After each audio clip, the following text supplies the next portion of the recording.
E aí pessoal, tudo bem? De volta aqui no canal Peperaio Hardware para dar continuidade aos testes dos CPUs Ryzen 5, 1500X e 1600X, tá? No vídeo passado eu fiz o comparativo em jogos, não foram 16 jogos, se não me engano, em Full HD, Quad HD, comparando com o 6400, tá? Que é um CPU aí que muitas pessoas compravam na geração Skylake, ele está vendendo hoje ainda, então deve estar ainda em alta no mercado. E hoje são testes de CPU, benchmarks, renderização 3D, 2D, compressão, descompressão, a Lua FPU, conversão de vídeo, Full HD 4K, cara, são testes exclusivos e dedicados para avaliar a performance do processador, tá? Então a placa de vídeo aqui é secundária, tá?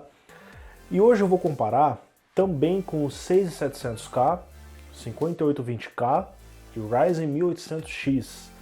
Vou colocar na mesma tabela para que vocês possam comparar o desempenho e decidir qual CPU vale mais a pena para você. Talvez vocês possam perguntar, mas Lucas, por que você não colocou o 6700K no teste em jogos? Esses testes do 6700K são os mesmos que eu tinha feito uns meses atrás no review do 1800X, do Ryzen 7, né? E eu não tenho ele mais aqui para fazer novos testes em jogos com a 1070. Naquela época eu tinha feito com a 1080 Ti, então por isso que eu não tinha colocado o 6700K no teste em jogos, ok? Então, sem mais enrolação, vamos aos testes.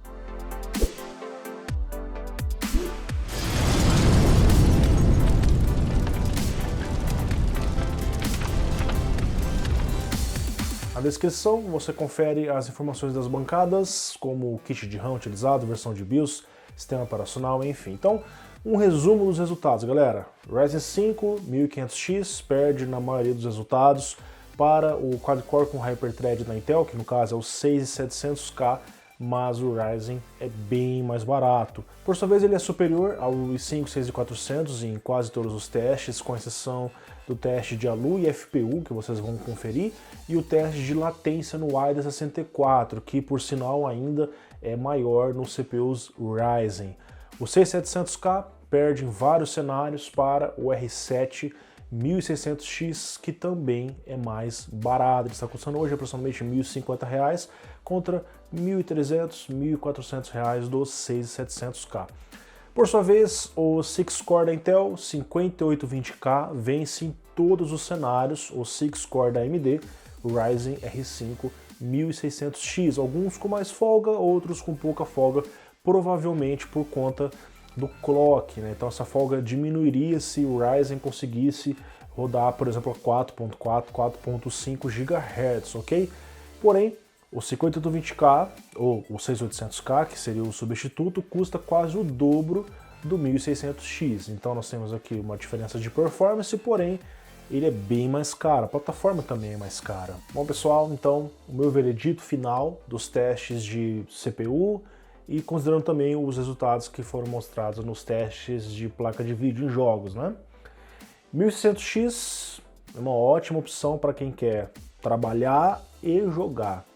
Então, por exemplo, você trabalha com edição de vídeos, com algum tipo de trabalho em algum software que utilize muitos núcleos e muitas threads, que é importante ter isso.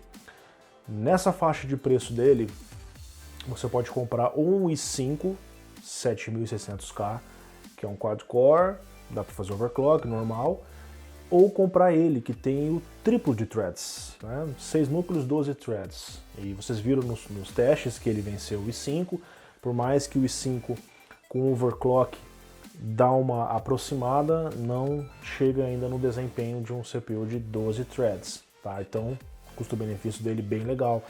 Em relação ao 5820K, vocês conferiram, ele perdeu, mas ele é mais barato, né? Com mais clock, provavelmente ele chegaria ali mais perto, tá?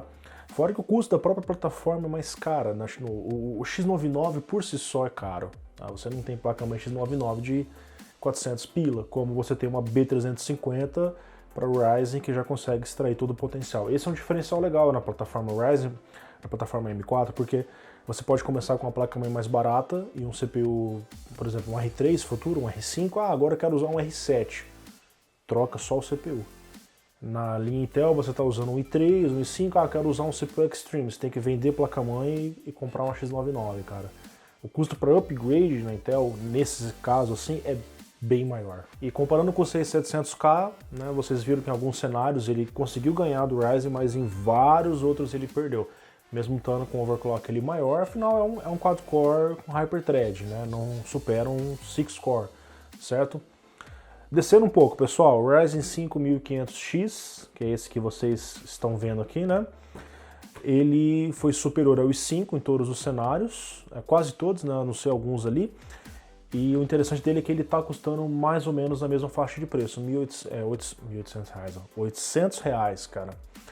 E você pode economizar um pouco pegando o Ryzen R5 1400, que é um pouco mais barato e está mais próximo do preço do 6400 hoje. Mas está tudo ali na mesma faixa de preço, cara. O que eu falei lá no teste de jogos, eu continuo falando aqui, é um CPU mais preparado para utilização em jogos ou aplicativos mais pesados, cara, que utilizem vários núcleos e várias threads. É um CPU mais preparado para o futuro. Não que o i5 seja uma má escolha, pelo contrário, o CPU é muito bom para jogos e também dá um caldo ali na renderização, mas não se compara com CPUs que tem mais núcleos ou mais threads, como os dois Ryzen que eu tenho presentes aqui na mesa. E é aquilo, pessoal, se o 6400 tivesse o multiplicador destravado, essa diferença com o Ryzen 1500X ou 1400 certamente diminuiria muito, né? Porque colocar um CPU que está 3.3 a 4.5, 1.2 GHz a mais, dá uma diferença muito, muito grande nele, cara. Eu já tive 5, o overclock ajudava muito o processador, se aproximava do desempenho de um i7, que é mais caro, né, cara? Mas infelizmente, para você ter um CPU desbloqueado, você tem que pagar R$1.000 no 7600K, né? Que aí é um CPU próximo de um Ryzen que tem mais núcleos e mais threads. Acaba não fazendo muito sentido para mim, tá? Na minha opinião. Então, pessoal, meu veredito segue o mesmo do teste em jogos, tá? Todos os CPUs são muito bons para jogos. Para renderização, os Ryzen se saem melhor por conta de, na mesma faixa de preço ou bem abaixo, você tem mais núcleos e mais threads. Por exemplo, o Ryzen 1700, 8 núcleos, 16 threads, está na faixa do 6700K. Bem mais núcleos e bem mais threads, no mesmo preço, tá? E é isso, pessoal.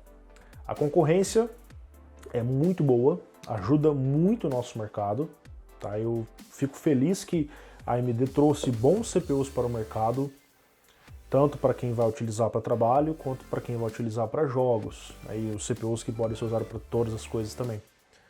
Ok? Bom, agora eu gostaria de ouvir a opinião de vocês. A opinião de vocês é muito importante, então deixe nos comentários. Não se esqueça de avaliar o vídeo, de preferência positivamente, compartilhe com seus amigos, especialmente aquele amigo que está em dúvida. Cara, eu compro um Ryzen ou eu compro um Intel? Um i5 ou um Ryzen? Um i7 ou um Ryzen? Beleza? Grande abraço a todos. Até mais.